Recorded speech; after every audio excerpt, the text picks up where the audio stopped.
All glory be to God. இன்றைய தேவ செய்தியினுடைய தலைப்பு உயர்த்தும் தேவன். உயர்த்தும் தேவன்.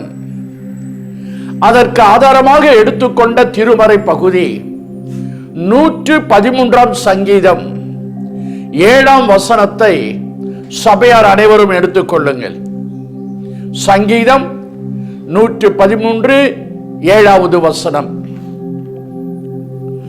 அவர் சிறியவனை புழுதியிலிருந்து தூக்கிவிடுகிறார், எளியவனை குப்பையிலிருந்து உயர்த்துகிறார். Note the word, உயர்த்துகிறார். நாம் வாசித்த இந்த வேத வசனத்திலே நாம் ஆராதிக்கிற நம்முடைய தேவனின் அருமையான ஒரு குணாதிசயத்தை, அவருடைய சுபாவத்தை, அவருடைய செயல்பாட்டை அழகாக விவரிக்கிறது. என்ன குணாதிசயம்? உயர்த்துகிற தேவன்.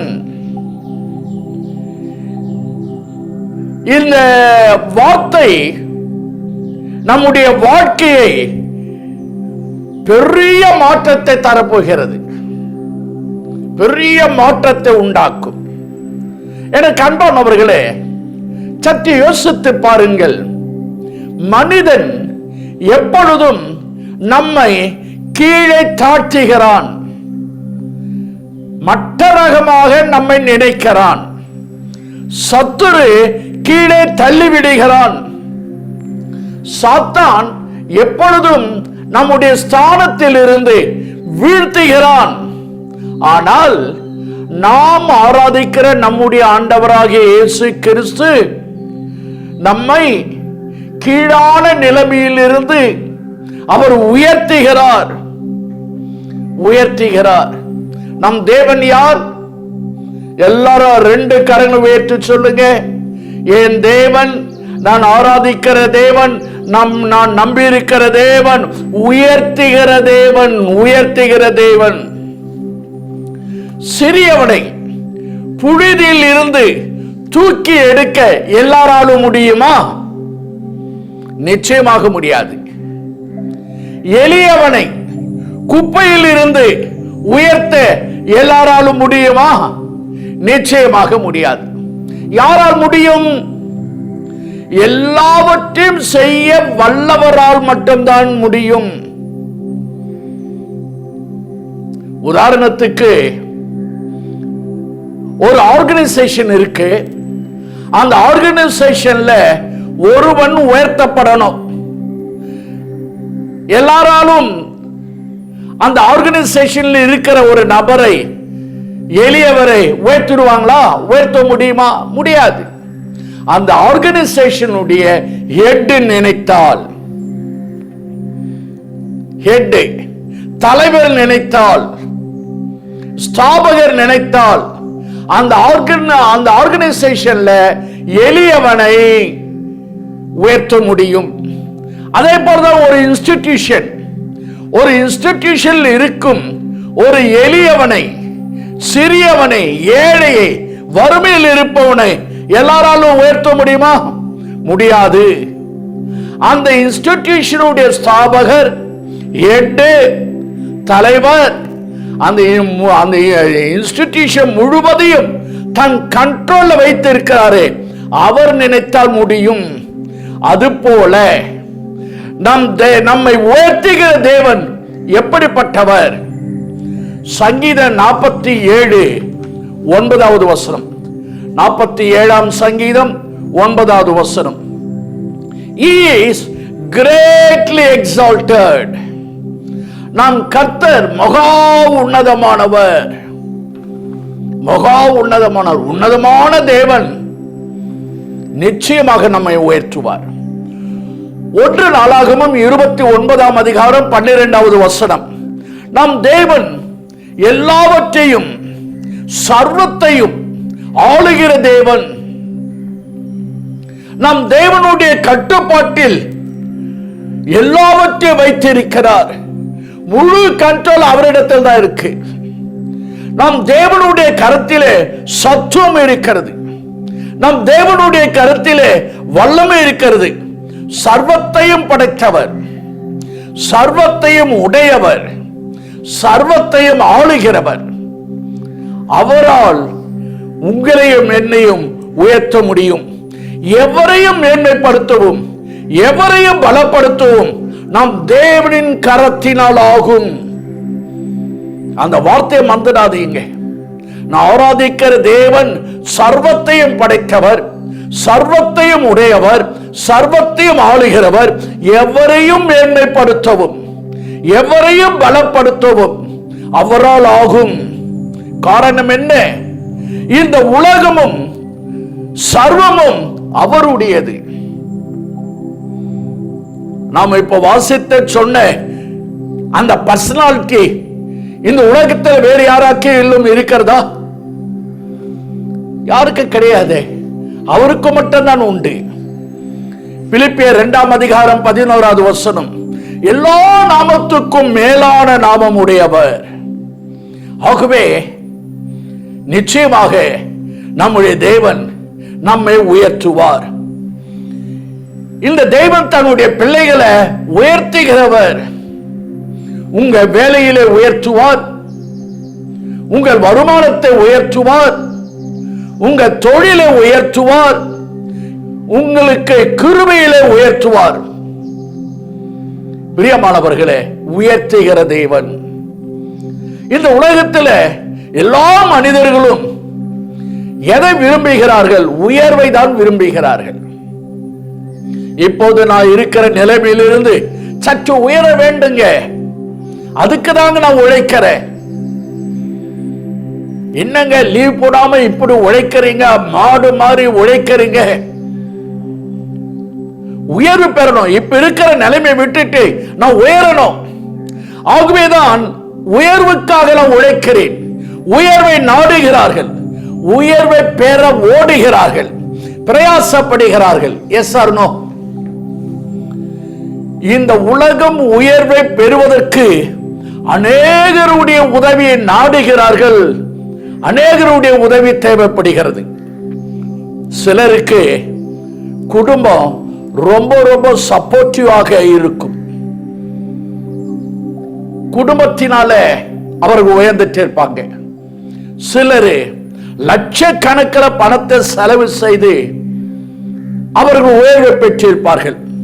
சிலர் அரசியல்வாதிகளால், ஜாதியால் உயர்வு பெறக்கூடும். கருணையின் அடிப்படையில் கூட உயர்வு பெறக்கூடும்.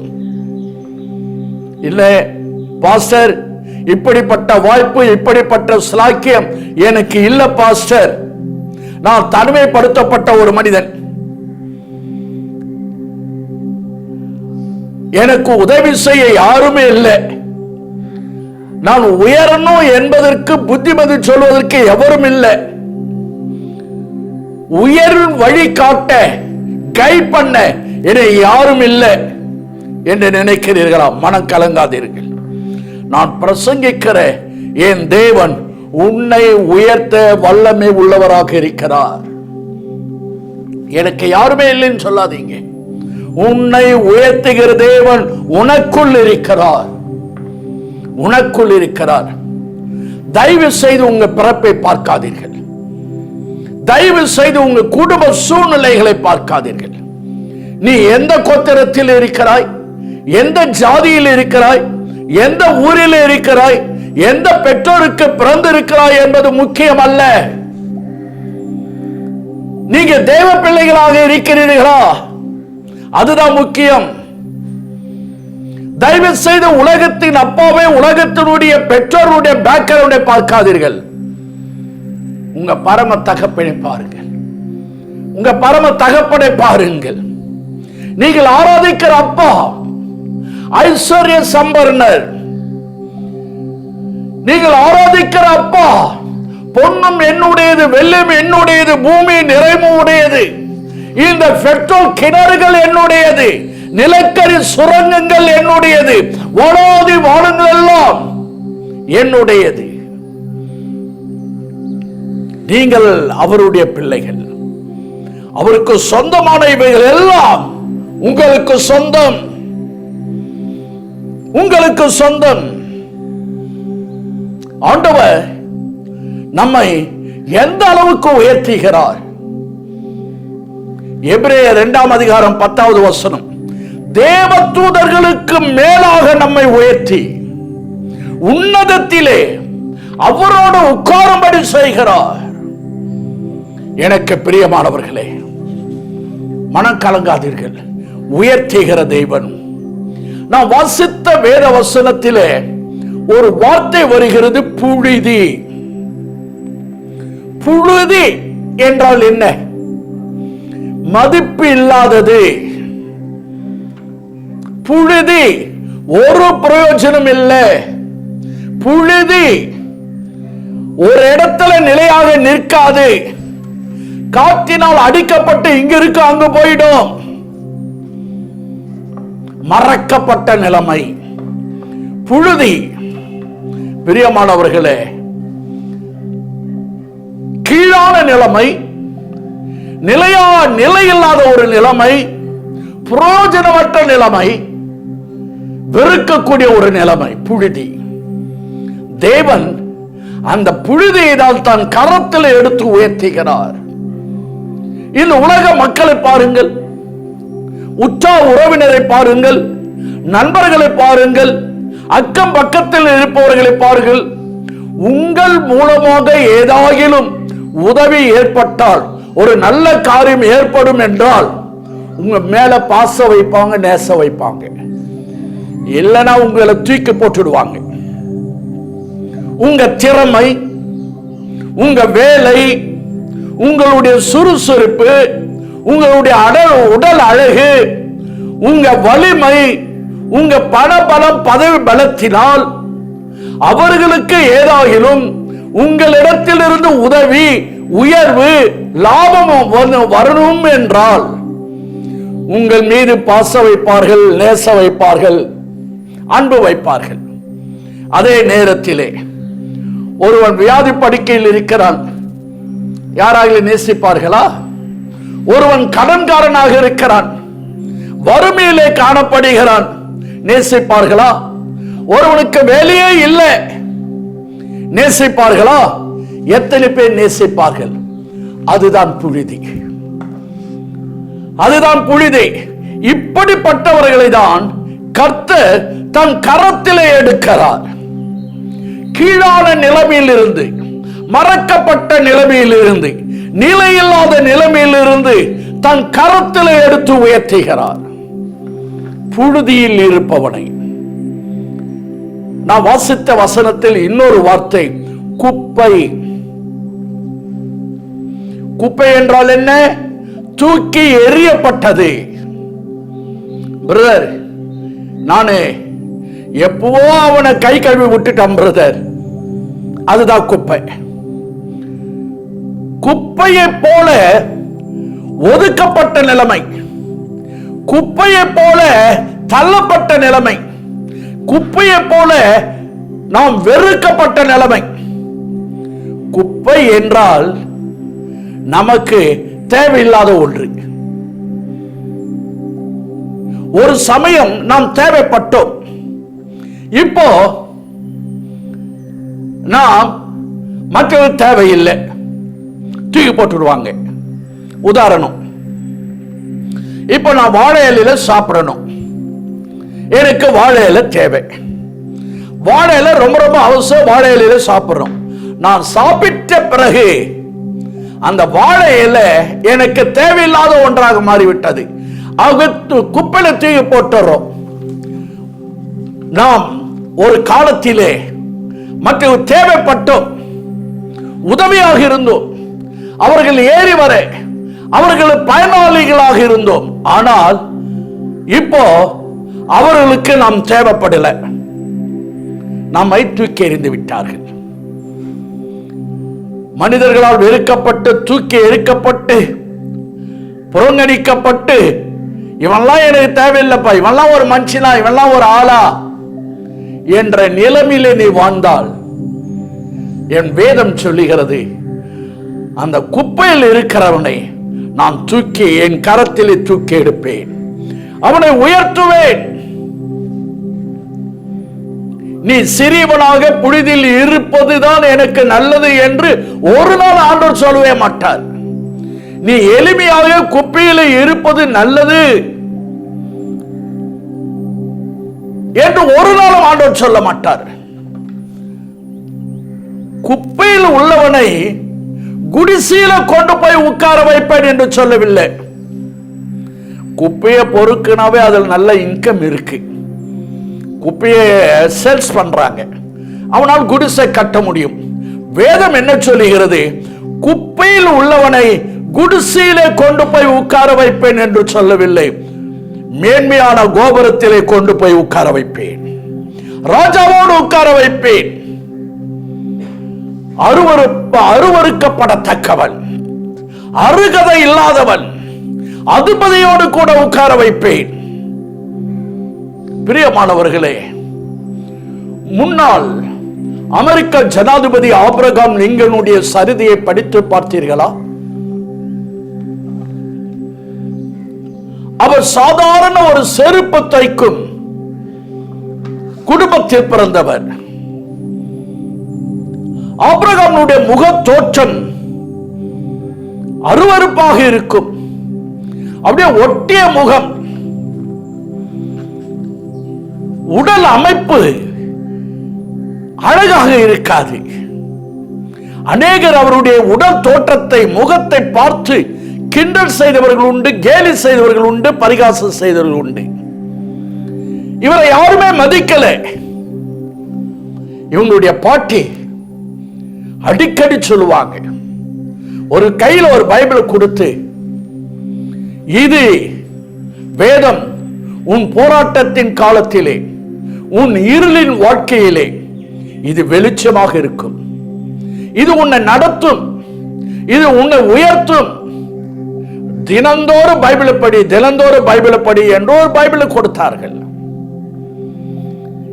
ஏழை குடும்பத்தில், செருப்பு தைப்பனுடைய குடும்பத்தில் பிறந்த ஆபிரகாம் லிங்கன், உடல் அழகு முக தோற்றம் இல்லாத ஒரு ஆபிரகாம் லிங்கன் தன் பாட்டியின் வார்த்தையின்படி தினந்தோறும் வேதத்தை வாசிப்பார்,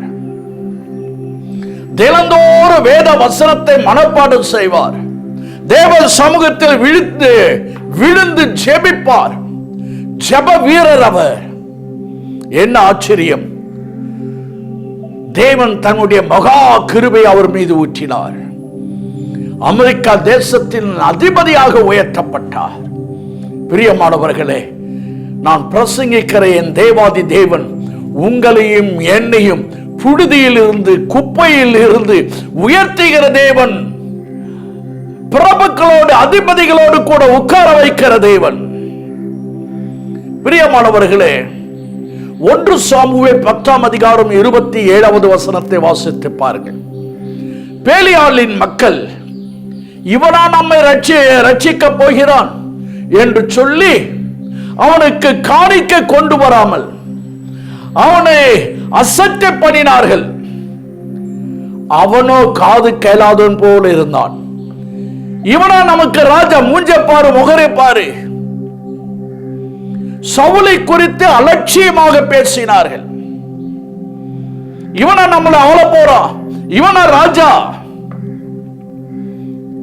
கழுதையை தேடி சென்ற அந்த சவுலுக்கு கனம் வந்தது. இஸ்ரவேல் ராஜா என்னும் மேன்மையை கர்த்தர் தந்தார். ஆண்டவர் சவுலை ராஜா என்று பிக்ஸ் பண்ணிட்டார்.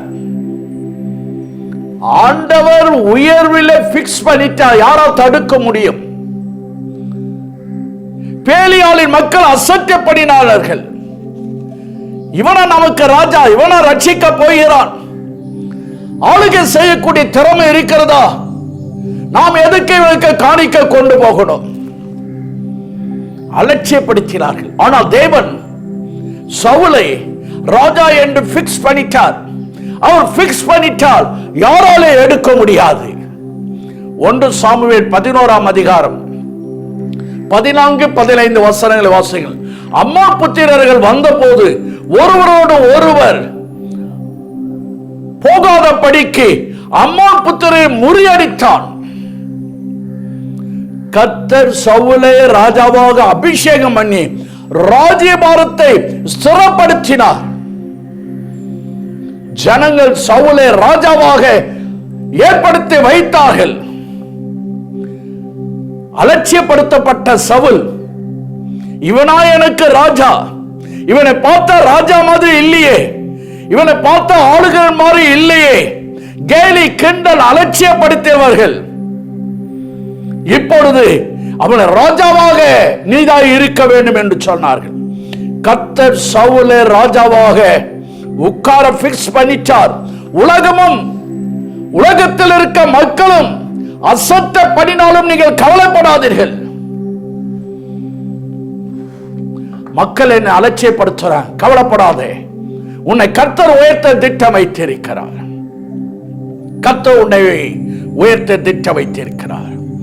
ஆதியாகமம் 41 அதிகாரம் 52வது வசனம், நான் சிறுமைப்பட்டு இருந்த போது தேசத்திலே தேவன் என்னை பலுகி பெருக பண்ணினார் என்று சொல்லி இளைய மகனுக்கு பக்தராகிய யோசேப்பு எபிராயிம் என்ற பெயர் வைத்தார்.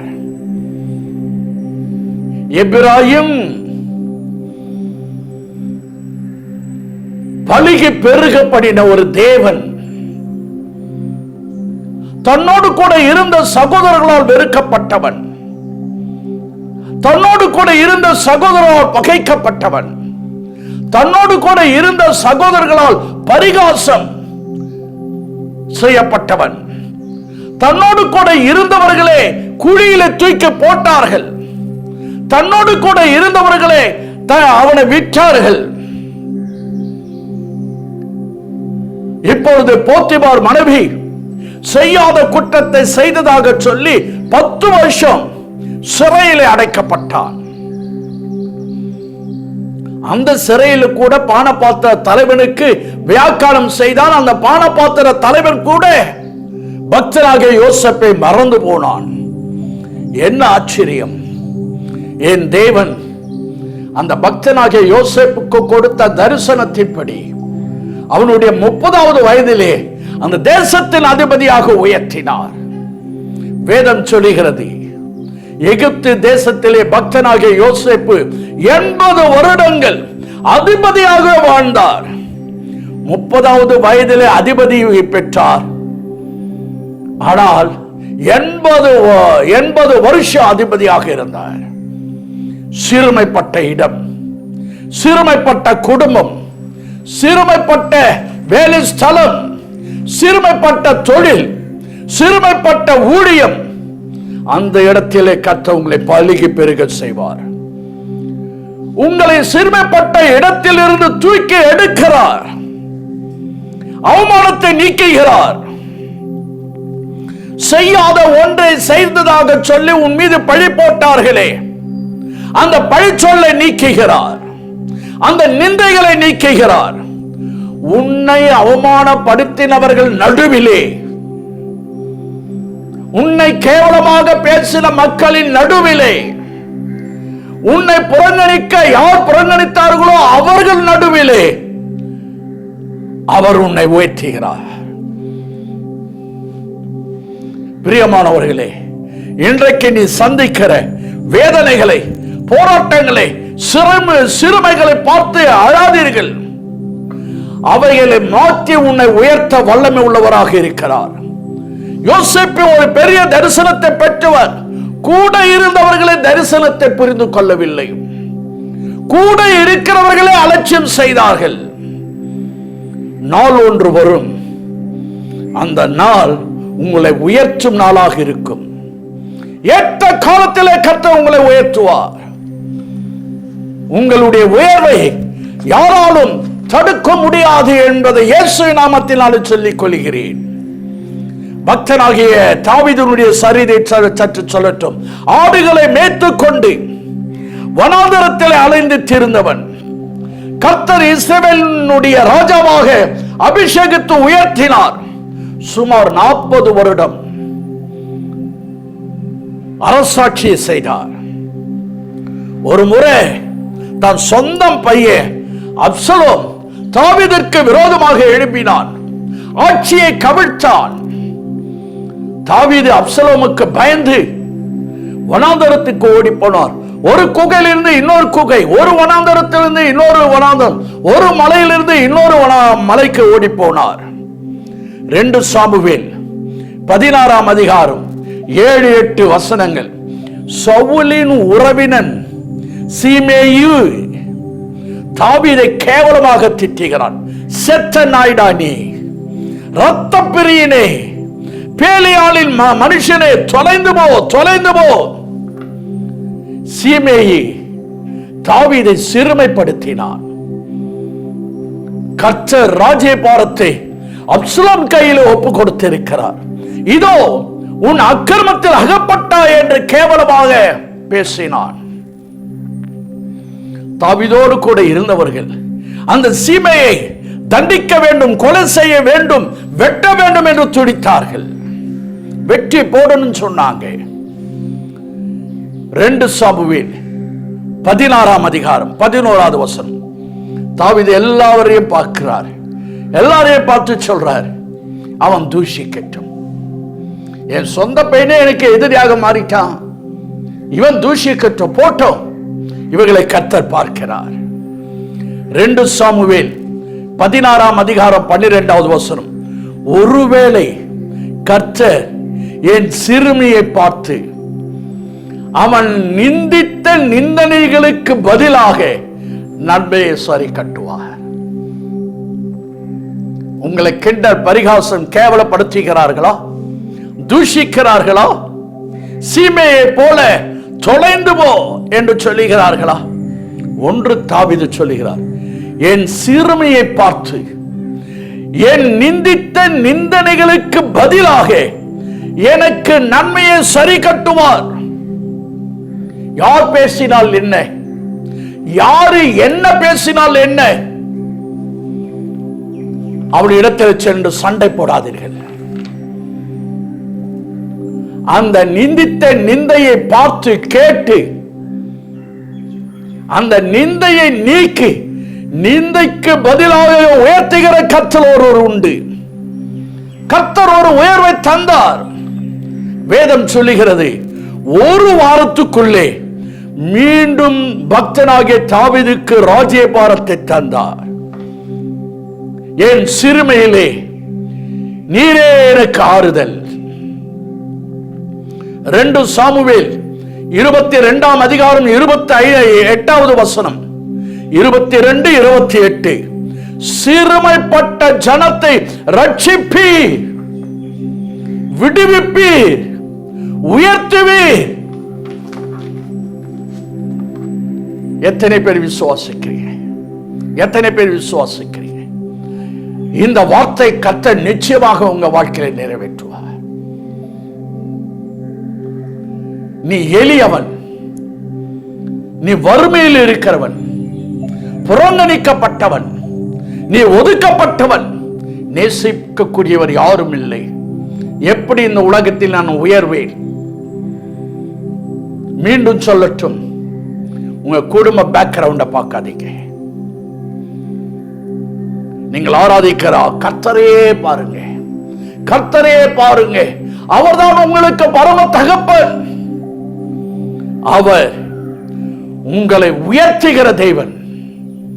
2 கரங்களை உயர்த்தி, 2 கரங்களை உயர்த்தி எல்லாரும் சொல்லுங்க, என்னை உயர்த்துகிற தேவனே, புழுதியிலிருந்து உயர்த்தி, குப்பையிலிருந்து உயர்த்தி என்னை மேன்மையான ஸ்தலத்திலே, கோபுரத்திலே, அதிபதிகளோடு, ராஜாக்களோடு என்னை உட்கார வைக்கிறே சொன்ன தேவனே, என்னை உயர்த்தும்.